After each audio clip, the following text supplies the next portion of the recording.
It's the Dave Berry Show on Absolute Radio. Please welcome the one and only Mr. James Bay, everybody. Hey, James. Thank you for having me. My first question is, I've got a lot of friends called James. Right. As a Dave, I know what it's like to have a common name. Oh, yeah. If I occasionally slip into calling you Jim, is that acceptable? Not a problem. Not a problem, mate. I got a lot of Dave mates. I got a lot of James mates. I got a few Jim mates. Do you ever go for a Davey? Have you ever called a Dave a Davey? Davey boy. Davey boy. Sometimes. So I'll be Davey boy, you be Jim. All right, sure. We've already got matching tattoos. I love that. I love the new material, by the way. Thank you. And we're going to talk about that in a little bit. But first, and I presume you're going to be asked this as you embark on your new... Shall I just get to it? Let's do it. Let's talk about the image. Yeah, for sure. Now, when someone who has... Because I don't know if you're aware of this, but there's an old saying about silhouettes. People are famous because of their silhouettes. Yeah. I don't know if you were aware of that when you adopted the hat originally, Right. and whether that had any say in you or any influence on you dropping wearing that. Here's the thing. Because Okay. there was one or two interviews, definitely, and there was one that I saw just sort of towards the end of the campaign of the first album, and it was an interview, printed interview, and at the top there was a paragraph, and it said that even artists 30, 40 years into their career, not a lot of them who've got that far and sustained a career in music can say that, not a lot of those, can we say, have a recognisable silhouette. But James has that as well, which was, it made me think for a second. Yeah, okay. That might have been the one moment where I sort of considered what I was doing, cutting my hair and sacking off the hat. But it didn't stop me because, I just believe in music, in pop music as an artist, it's kind of my duty to evolve and push things forward. And, I'm not going to treat my fans like they're the same people they were 5 years ago when I first met them with my music as they are today, because I'm not the same person today that I was 5 years ago. So I just think that I recognise and I realise that it's most fun for me to evolve, to change it up, to push my own boundaries, and I think that's the most exciting thing for music fans. So We are talking about the music here, not just the hat, right? well, it all ties in. It all ties Okay. in. It does all tie in. I think in pop music, image is just as important. Maybe music's a little bit more important. I hope so. I do hope. But in pop music, image is an important factor, and so it was always more fun and interesting for me to change it up. I didn't want to make the same kind of music, so I didn't want to sort of play the same character. I wanted to do a new one. What does this do for when you have to fix your hair? Because you were allowed as James Bay to have a bad hair day. You were able to hide underneath the hat when you felt like just putting the world away. Now you have a quiff. It's a new assault You have locks to work on. Yeah. I do. It's a whole new world. I'd had long hair for over 10 years. And I got very used to sort of getting out of the shower and letting it dry, and that being the routine. Now there's a new one, but it's all right. What is the routine? What's going on with that little bad boy there? To be honest, I found out that you just don't actually need to wash it as often. No, you've got to let it go. There you go. Yeah. Now, Wild Love is out now. Yeah, man. Slightly different sound. You're talking about evolving. When does that come about for you? Well, so first album, Chaos and the Calm, and there's a whole selection, there's a whole host of artists that inspired that sound and that songwriting. For me, it was Bruce Springsteen, Kings of Leon, The Killers, Ryan Adams, people like that. Good people to have as Oh, inspiration. fantastic inspiration! Some really, of the good guys. Yeah, really amazing music,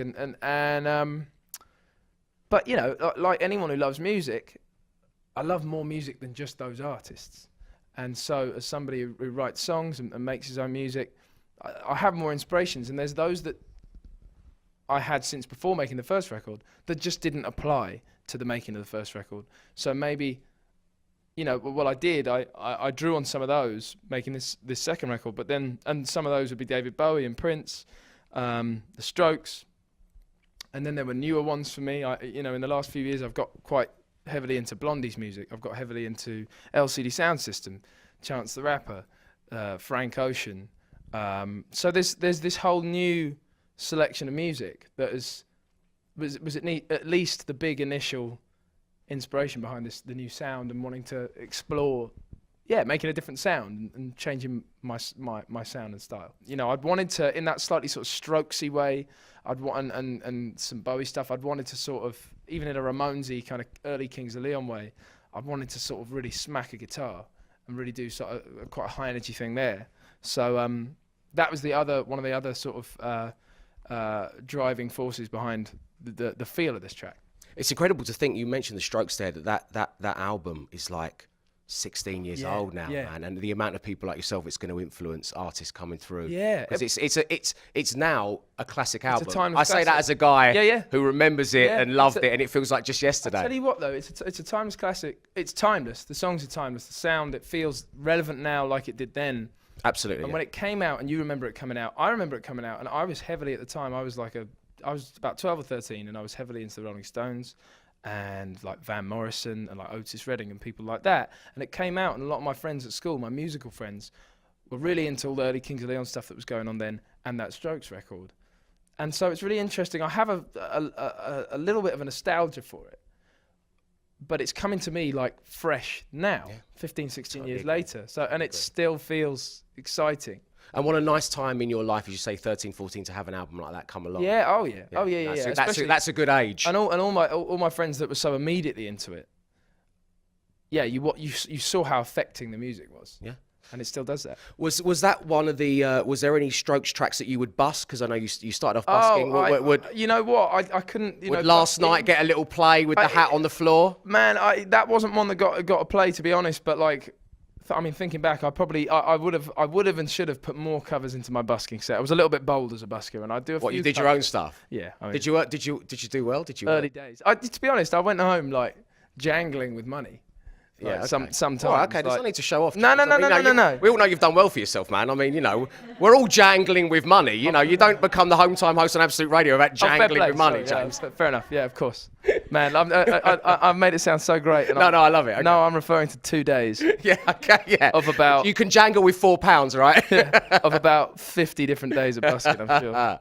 We've got the guitar here. Would you do one of the covers that you did? It's slightly out of tune. I've done my best to tune it. Oh, yeah. We've got a proper mic. Let me take that for you, James. Check it out. I did my best to tune it, but I think maybe as it was back in the day, it's just slightly. You've got a very loose E string there. Hey, you're right there. I was trying to think what I used to do. I hope all of you have brought change with you. Yeah. we've got a hat with a giant bee on it that you can put it in as well. I've got to leave it jangling. I don't know what I used to cover. I used to do. There's a Stephen Stills tune. Do you know there's a Stephen Stills tune? Love the One You're With. Good tune. It's a tune, man. How's it go? When you're down and confused and you can't remember who you're talking to, concentration slip away, 'cause your baby so far away. There's a road, a fisted glove, and the eagle flies with the dove. No, if you can't be with the one you love, love the one you're with. Love the one you're with. Love the one you're with. Love the one you're with. Yeah!